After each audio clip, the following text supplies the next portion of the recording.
A shadow tanker, a naval chase, and a sudden release. After weeks of confrontation at sea, Moscow is claiming a quiet win. 2 Russian sailors are heading home, and the timing is raising serious questions. Did the US just blink first in a high-stakes sanctions standoff? It began as a bold show of force in the North Atlantic. Earlier this month, US authorities seized a Russian-flagged oil tanker accused of operating as a part of a shadow fleet, moving sanctioned oil tied to Russia, Iran, and Venezuela. The vessel, later identified as Marinera, was intercepted after being tracked from near the Venezuelan coast, even as it sailed under escort from the Russian Navy. Washington made its position clear. US officials said the tanker violated sanctions and warned that its crew could face prosecution. The seizure was framed as part of America's broader campaign to choke off illicit oil flows, funding adversarial regimes.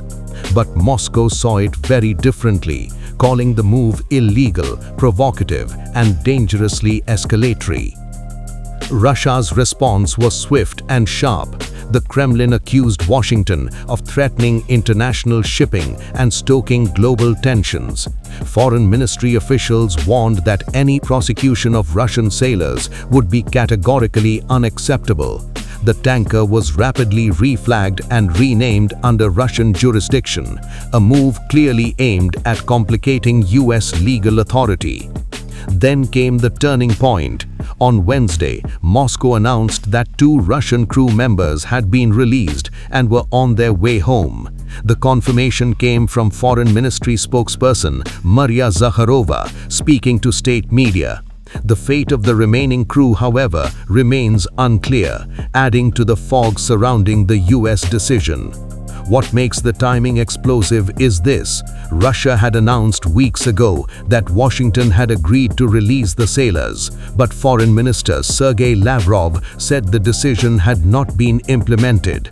From Washington, the silence is striking. There has been no detailed public explanation for the release, no clarification on legal proceedings, and no statement on whether prosecutions are still on the table. That vacuum is fueling speculation about back-channel diplomacy, legal uncertainty, or fears of escalation with a nuclear-armed rival. An empty, rusting oil tanker has triggered a dangerous new standoff at sea. A U.S. Coast Guard cutter is chasing it across the Atlantic. Now, Russia has sent a submarine and naval escorts to protect it. No oil, no cargo, just power, pressure, and a floating provocation. This is not about a ship. This is about who controls the oceans. U.S. officials say Russia has dispatched a submarine and other naval assets to escort an oil tanker now at the center of rising U.S.-Russia tensions. The vessel, once called the Bella 1, has spent more than 2 weeks evading a U.S. crackdown on sanctioned oil tankers near Venezuela. The tanker failed to dock in Venezuela and never loaded oil, but U.S. authorities say it remains part of a global dark fleet used to ferry illicit crude across the world. Despite being empty, the U.S. Coast Guard has pursued the vessel into the Atlantic as part of efforts to choke off black market oil sales, including oil linked to Russia and Iran. In December, the tanker's crew repelled a U.S. attempt to board the ship before steaming into open waters. As the pursuit continued, the crew crudely painted a Russian flag onto the side of the vessel, renamed it the Marinera, and abruptly switched its registration to Russia.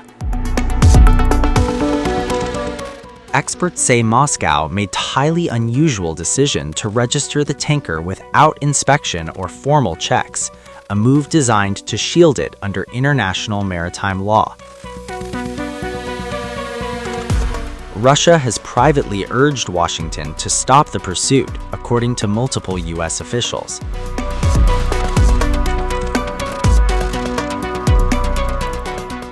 On Tuesday, the Russian Foreign Ministry said it was watching the situation with concern as the tanker sailed roughly 300 miles south of Iceland toward the North Sea.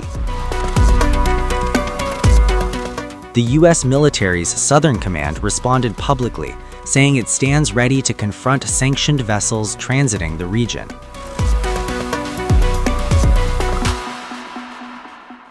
U.S. officials now say Washington wants to take the ship alive, not send it to the bottom of the sea.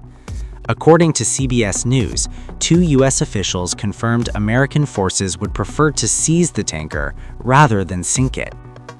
The vessel, now known as the Marinera, is believed to be operating between Scotland and Iceland, a remote stretch of ocean where distance and harsh weather are making any boarding operation extremely difficult. As per Automatic Identification System, AIS, the tanker was in the North Atlantic approximately 2,000 kilometers or 1,200 miles west of continental Europe on Tuesday. U.S. planners are weighing their options carefully. Any military action launched from British territory would require Washington to formally inform London, given the sensitivity of operations in UK-adjacent waters.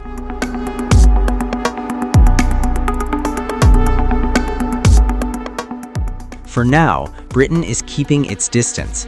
The UK Ministry of Defense says it will not comment on the military activities of other nations, but US officials say a precedent already exists. They point to an operation last month when US Marines and Special Operations Forces, working alongside the Coast Guard, seized a massive crude oil tanker called the Skipper. That vessel, flagged out of Guyana, was intercepted shortly after leaving port in Venezuela.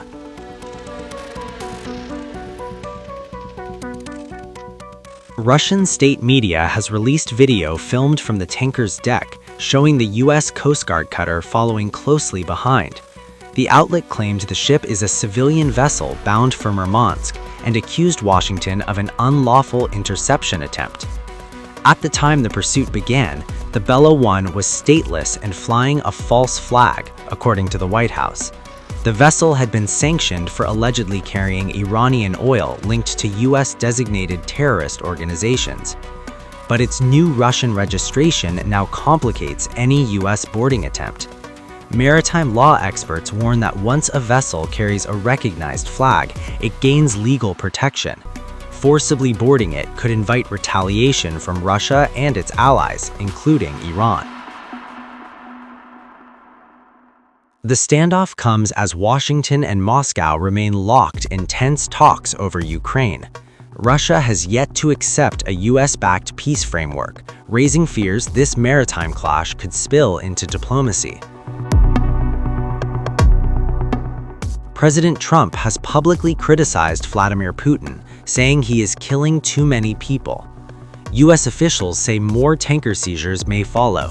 Washington has already apprehended 2 massive crude carriers linked to illicit crude transport networks. According to analysts, Russia's invasion of Ukraine and sweeping Western sanctions have fueled the rapid growth of a global shadow fleet of more than 1,000 aging tankers. Many operate without insurance, obscure ownership, and use deceptive tactics to hide movements at sea.